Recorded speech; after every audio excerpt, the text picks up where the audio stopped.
პავლე მოციქულის სიტყვებია, რომელთა მიმართ ეპისტოლეში, რომ თუ ადამიანი ამბობს, რომ ღმერთი არ არსებობს, იმიტომ რომ არ მინახავს და არ ვიცი, ეს ადამიანი დამნაშავეა, მაინც იმიტომ რომ ეს სამყარო ისე აწყობილი, რომ შეუძლებელია ღმერთის კვალი არ დაინახო. და ბოლოს, რასაც ვიტყვი, ერთ-ერთ მაგალითი ამისათვის, პეპელა ხო იცით? პეპელა ძალიან ლამაზია და ალამა ყვავილივით არის და დაფრინავს. პეპელას წინ რა პერიოდი უსწრებდა, ხო იცით? სანამ პეპელა გახდება, მანამდე რა არის პეპელა?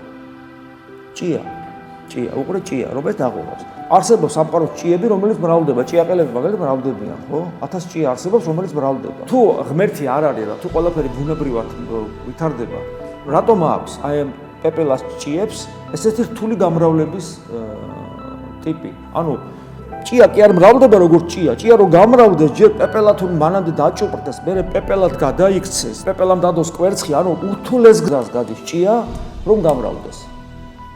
ალოგიკურია, ბუნებას ეს არ ჭირდება, ეს ჭირდება სილამაზეს, რომელიც ვერ უნდა დაინახოს.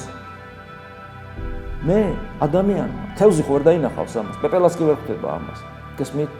აი საოცრებაა ეს. მთელი სამყარო ერთი მუსიკაა. გესმის? მუსიკაა და სიტყვამ შექმნა სამყარო სიტყვა ხო, რა არის სიტყვა? სიტყვა კავშირშია მუსიკასთანაც, პოეზიასთან, რატომ? თუ კანონზომიერებასთან, სილამაზესთან, მშვენიერებასთან, გონიერებასთან, აზრთან და ბიბლიაში პირდაპირ მეწერია, ყველაფერი სიტყვამ შექმნა.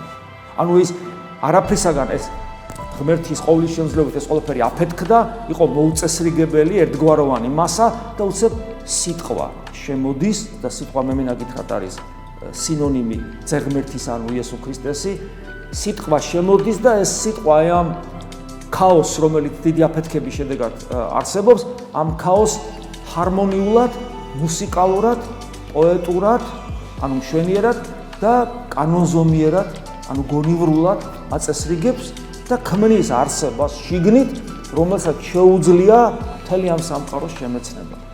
რა თქმა უნდა, ეს პირდაპირ მტკიცებულება ღმერთის არსებობის არ არის, მაგრამ ვიღაცისთვის, მაგალითად ჩემთვის ძალიან ძლიერი დასტურია იმისა, რომ მინიმუმ დავფიქრდე და ის მაინც თქვა, რომ ესე მარტივი არ არის, ათეისტურად ღმერთი უარყოფა.